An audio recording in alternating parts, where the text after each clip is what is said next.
Buenas tardes. Ya como bien me presentaron, yo soy Soleil Calderón, yo soy médica psiquiatra en el área de consulta externa. Y bueno, el día de hoy vamos a hablar de un tema muy importante que es la depresión postparto. Vamos a empezar con una introducción muy pequeña y ya nos vamos de fondo con lo que es las definiciones y algunas otras cosas. Primero hay que definir lo que es el puerperio. El puerperio se refiere al tiempo inmediatamente después del parto, el cual es necesario para que el cuerpo de una mujer regrese a su estado previo antes de la gestación. Este periodo generalmente lo tenemos de 6 a 8 semanas posterior al parto. Consideramos que este periodo es difícil, es un estado de vulnerabilidad psíquica, ya que pues hay cambios en el estilo de vida, hay cambios en los niveles hormonales, hay cambios en los ciclos de sueño, lo cual nos puede hacer vulnerables para presentar trastornos psiquiátricos y principalmente la depresión postparto. Bueno, la maternidad es una situación, una experiencia que fisiológicamente puede ser muy similar, tanto para mujeres de clase alta, de clase baja, de diferentes culturas. Sin embargo, esta experiencia psicológica es distinta entre el historial personal, la cultura, la educación y principalmente los modelos de ideales maternos. Con esto nos referimos a lo que significa ser una buena madre. La experiencia psicológica es algo que va a ser cambiante de mujer a mujer, va a ser cambiante entre familias, incluso en el mismo país notamos cómo la maternidad se lleva de forma muy distinta en mujeres, por ejemplo, de situación económica alta a situación económica baja, ¿no? Generalmente asociamos la maternidad con un estado de felicidad, de satisfacción. Pensamos en maternidad y vemos imágenes de mujeres que se encuentran sonriendo, que se encuentran con una gran alegría. Sin embargo, este estado que es idealizado dificulta mucho el reconocimiento de la depresión perinatal, ya que el sentirse triste o el sentir pues sentimientos contrarios a este goce o a esta alegría que la sociedad espera, pues nos va a generar culpa y nos va a generar gran problema a la hora de simplemente a poder hablar de ello, ¿no? Y bueno, es importante comentar el hecho de que si una persona, si una mujer siente este tipo de síntomas, no es una mala madre, porque este sentimiento de culpa que puede presentarse va a generar esa idea, ¿no? de ser mala madre. Hablando un poco de depresión, la Organización Mundial de la Salud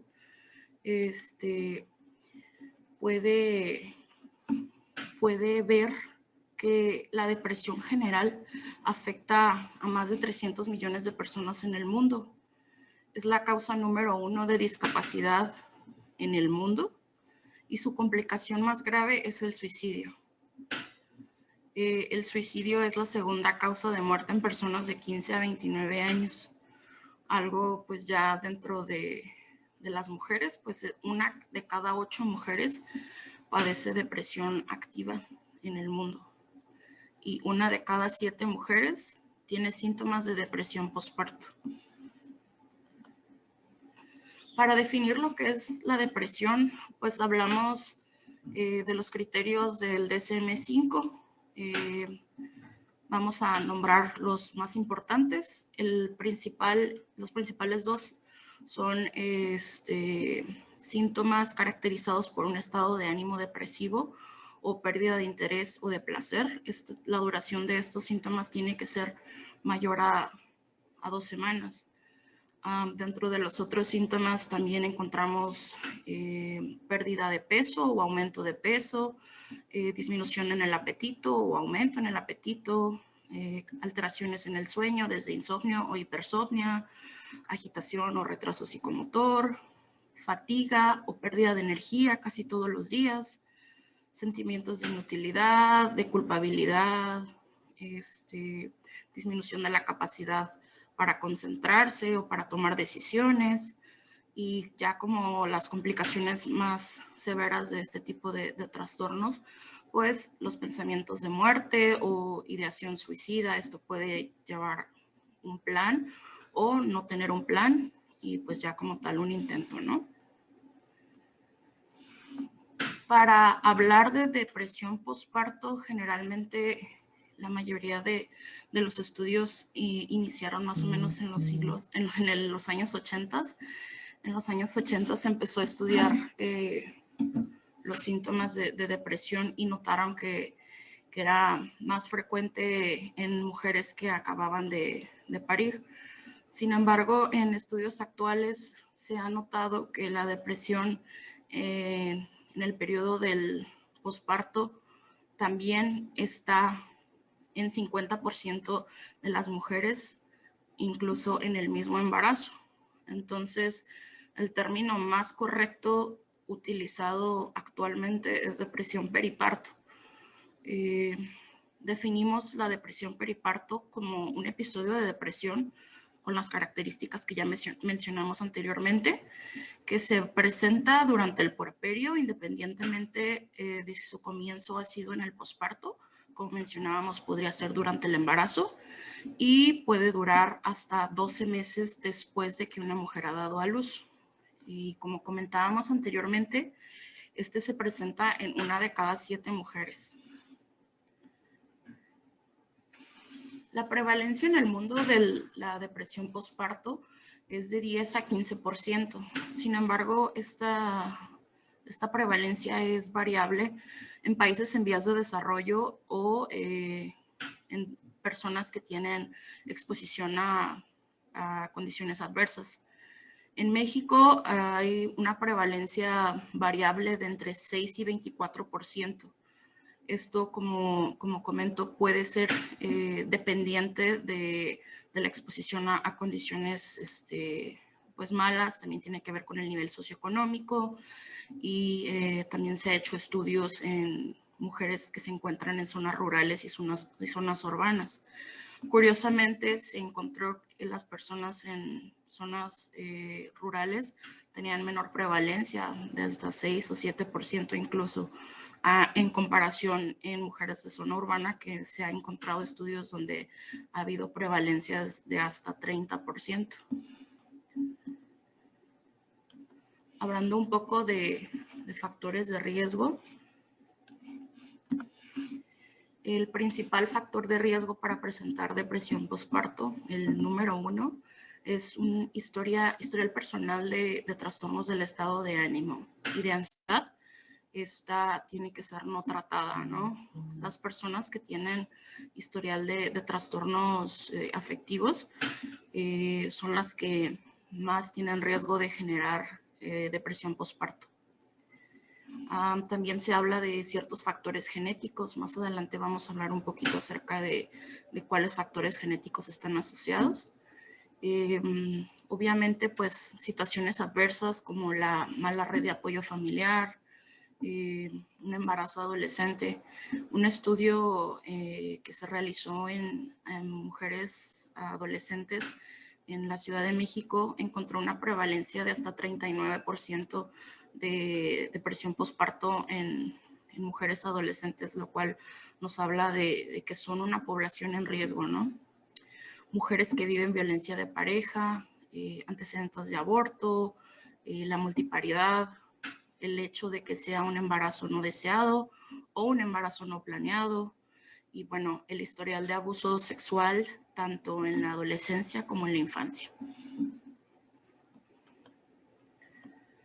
Los síntomas de depresión postparto, como ya comentábamos, son los de un episodio depresivo mayor. Sin embargo, hay ciertas características que son específicas de este tipo de trastorno. Como comentábamos, empieza durante el embarazo o las primeras semanas del posparto hasta un año después y puede tener ya ciertas cosas un poquito más específicas. Estos síntomas son alteraciones en el sueño. Estas alteraciones en el sueño van más allá de lo esperado en una mujer que acaba de tener un bebé. Es decir, normalmente una mujer va a despertar cuando el bebé despierta cada 2 o 3 horas para darle de comer y todo esto, ¿no? Sin embargo, las alteraciones en el sueño van más allá de eso. Cuando el bebé está dormido, esta mujer no puede dormir, se siente muy preocupada o necesita estar viendo al bebé, ver que no le pase nada, ¿no? Esa ansiedad va a ser muy intensa durante todo el día, van a haber cambios en el estado de ánimo, irritabilidad importante. El síntoma más frecuente que refieren las mujeres con depresión postparto es el sentirse abrumada como en una montaña rusa. Hay preocupación excesiva sobre la salud y alimentación del bebé, hay sentimientos de culpa, lo que comentábamos al principio, por este precepto, este concepto de la maternidad feliz, ¿no? Sentimientos de no soy una buena madre, estoy haciendo las cosas mal, si le pasa algo a mi bebé es mi culpa. Hay preocupaciones sobre lastimar al bebé. Incluso, bueno, pues ya como de los síntomas más graves, la ideación suicida, ¿ok? Hablando un poco acerca de la fisiopatología de la depresión postparto. El periparto es un periodo en el cual van a haber cambios hormonales rápidos. ¿En qué hormonas? Bueno, en la progesterona y en los estrógenos. Se ha visto a través de múltiples estudios que la progesterona y los estrógenos juegan papeles importantes en el procesamiento de las emociones, de la cognición y de la motivación. También regulan algunos sistemas implicados en la depresión no perinatal, como por ejemplo la función tiroidea, el eje hipotálamo hipófisis adrenal, el sistema inmune y la expresión de algunos genes. Estudios de niveles hormonales en mujeres embarazadas eutímicas se dieron cuenta de que en mujeres que no tienen susceptibilidad genética también hay cambios obviamente en las hormonas y estas mujeres pues no presentan síntomas de depresión, lo cual nos habla de que hay una vulnerabilidad y una susceptibilidad en las mujeres que sí lo presentan. Ok, también dentro de la fisiopatología se han encontrado polimorfismos genéticos que ya hemos visto en la depresión de origen no perinatal, como por ejemplo en el gen que codifica el factor neurotrófico derivado del cerebro. Hay también variaciones cromosómicas, principalmente en el cromosoma 1 y en el cromosoma 9. También se ha encontrado que los estrógenos inducen cambios epigenéticos por metilación del DNA y también se ha encontrado cambios en la función inmunológica. Durante el embarazo, la mujer se encuentra en un estado de inmunosupresión. ¿Por qué? Bueno, porque necesitamos que el cuerpo de la mujer pues no vaya a dañar al bebé, ¿sí? Al feto. Entonces, una vez que la mujer ya tiene su parto, este estado de inmunosupresión se cambia a un estado proinflamatorio, que también nos habla de un motivo por el cual podría haber más riesgo de depresión en las mujeres que se encuentran en el periparto. Para hablar ya como tal de diagnóstico, generalmente estas mujeres no nos van a llegar directamente a nosotros como psiquiatras a la consulta. Llegan a sus médicos de primer contacto, ¿no? A su médico familiar, al médico o médica que le dio seguimiento durante el embarazo. Entonces, llegan a unidades de medicina familiar, llegan con su médico a ver como, por ejemplo, cómo está su herida de cesárea tal vez, o cómo está la episiotomía, si es que se le hizo, al manejo del niño sano. Y encontramos que estas mujeres pues a veces no van a hablar acerca de síntomas de depresión por la misma culpabilidad que genera el sentirse de esa manera. Entonces, es necesario que los médicos y médicas de primer contacto hablen y pregunten de forma intencionada estos síntomas. Entonces, hay que cuestionar de forma sensible estos síntomas. Y hay dos preguntas básicas que un médico de primer contacto debería de hacer. En el último mes, ¿usted se ha sentido con el ánimo bajo o depresivo, o ha sentido que no tiene esperanza, que las cosas no van a mejorar? ¿O en el último mes ha notado pérdida de interés en cosas que antes le generaban placer o que antes disfrutaba?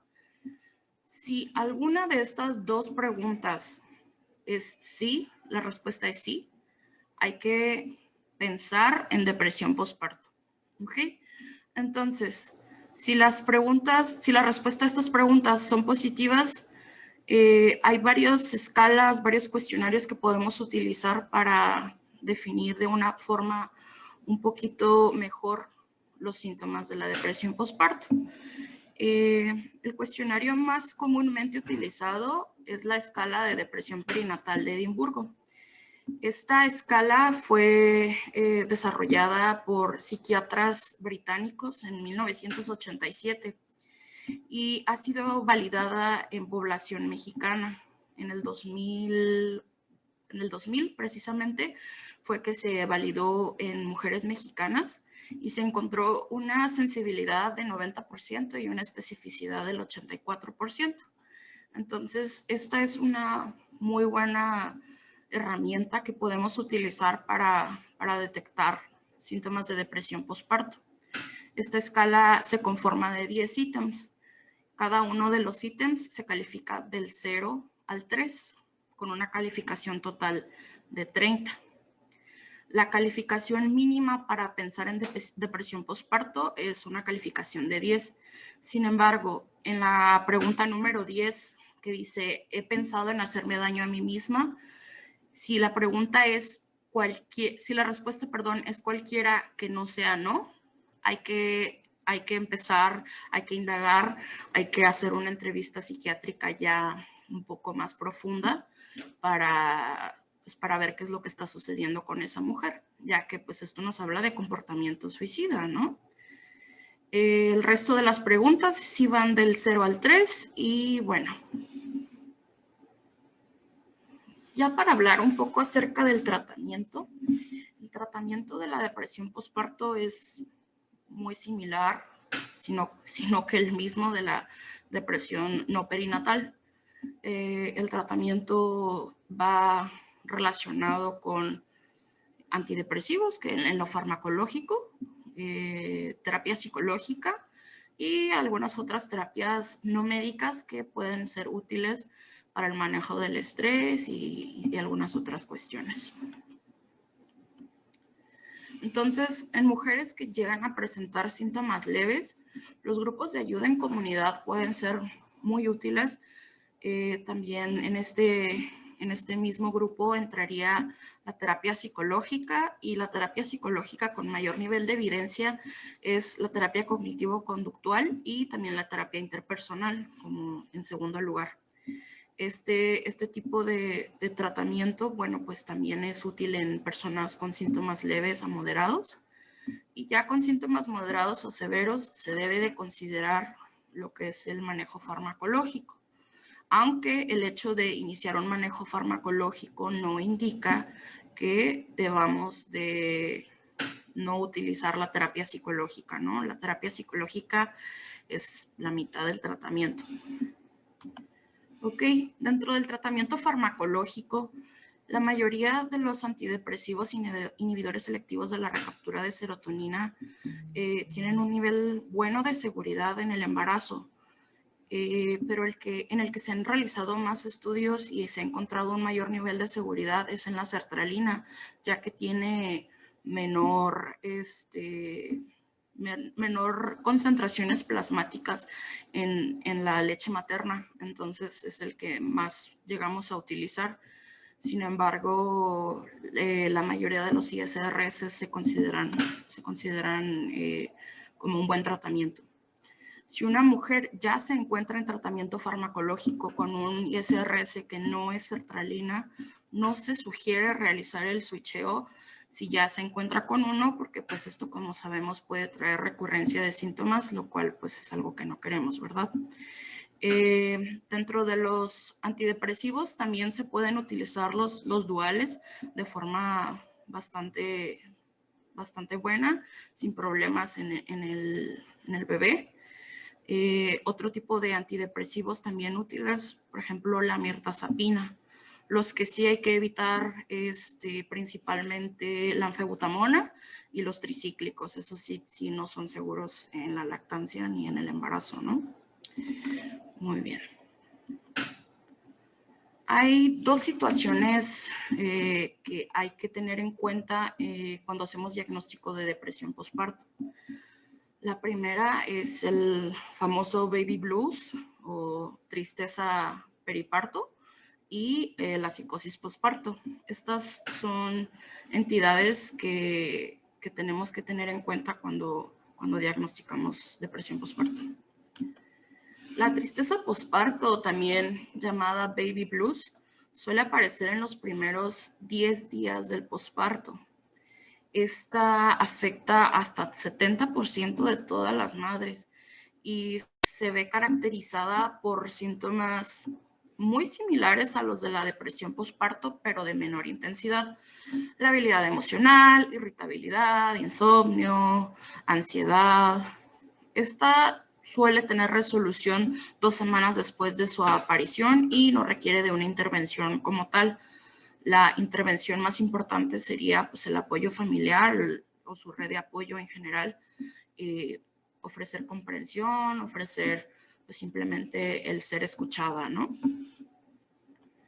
Y bueno, ya la psicosis posparto, esta es mucho menos frecuente. Esta se presenta en 1 a 2 de cada 1000 embarazos. Tiene una prevalencia de 0.01 en las madres que presentan este trastorno. Generalmente se presenta los primeros días del posparto y se caracteriza ya por síntomas mucho más graves, como agitación, delirantes, alucinaciones auditivas, comportamiento desorganizado y bueno, algunas otras situaciones que sí pueden generar un estado de gravedad importante, ya que sí se puede poner en riesgo la vida del bebé y pues de la misma madre, ¿no? Se considera una urgencia psiquiátrica y frecuentemente requiere de hospitalización. La mayoría de los casos de depresión postparto suelen tener remisión completa luego de tratamiento. Sin embargo, 20% de estas mujeres puede tener síntomas depresivos después de 1 año. 13% de estas mujeres tiene síntomas depresivos después de 2 años.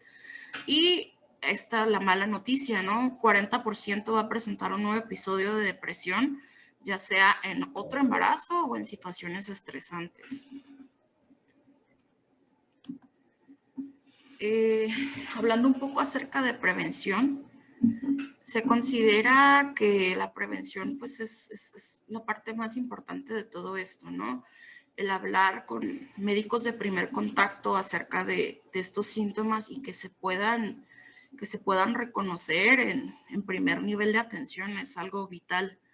Y por eso en el 2017 salió al conocimiento de la mayor parte de las personas que ven este tipo de síntomas, el Día Internacional de la Salud Materna, que se celebra el 6 de mayo. Este todavía no es una celebración oficial aceptada por la Organización Mundial de la Salud.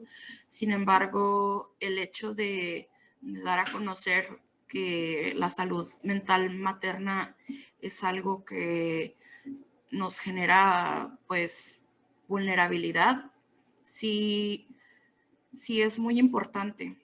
Entonces se han dado ciertas estrategias, principalmente en grupos de riesgo y en grupos en mujeres ya embarazadas. Y en estas, pues la prevención selectiva se trata de proveer información a mujeres embarazadas o que recién dieron a luz sobre los principales síntomas de depresión postparto. Ya en grupos de alto riesgo, todos los que comentábamos que tienen factores de riesgo, mujeres, madres adolescentes, mujeres que son víctimas de violencia de pareja, mujeres multíparas, mujeres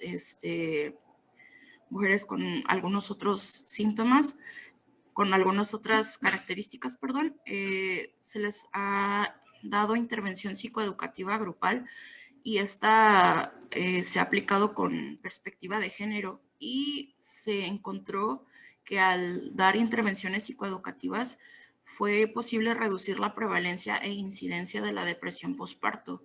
Esto fue en un estudio que se hizo en el Instituto Nacional de Psiquiatría en el año 2010. Entonces podemos encontrar que sí es posible reducir la prevalencia de depresión postparto simplemente realizando estrategias de prevención.